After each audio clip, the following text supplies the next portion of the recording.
Намираме се в къмпинг Царево, където направихме 5 бунгала с нашите VPC облицовки и VPC врати. Нека ви покажа. Първо може да видите, че влизаме в малък коридор, който води до двете спални и банята, като тук имаме 3 VPC врати, заедно с облицовките. Може да видите, че тук сме използвали най-популярния ни цвят Silent Cream. Вратите са цвят Savannah Smoke с черна матова брава, като тук също тавана е VPC и влизаме в общо взето една малка стайчка изцяло с VPC и с плочки при пода. Нека ви покажа и спалнята. Тук отново собствениците решиха да направят спалните с VPC облицовки, тъй като става изключително бързо.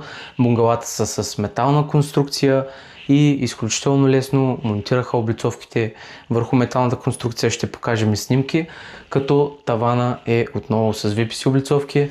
Може да видите, че тук сме сложили акцентен цвят, за да има контраст между стените, защото не може всички да са в един цвят, тъй като ще стане доста еднообразно. При ъглите и при тавана сме сложили Silent Cream алуминиеви лайсни, които завършват самата стена при всички вътрешни ъгли всъщност. Тук обръщането на прозорците е с цвета на вратата Savannah Smoke, за да може да има отново акцент с по-малки ъгъл 20 на 20 мм. Може да видите, така се обръща прозореца и отново парче с VPC облицовка, което за мен лично изглежда много добре и елегантно. И нека ви покажа и другата стая, която фактически е абсолютно същата, просто е отляво. Ето, може да видите.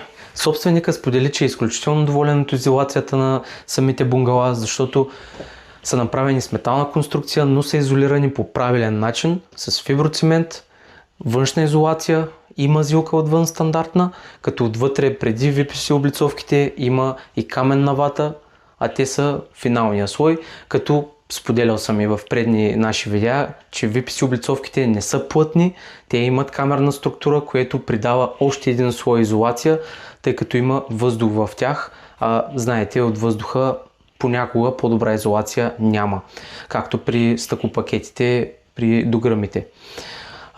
И над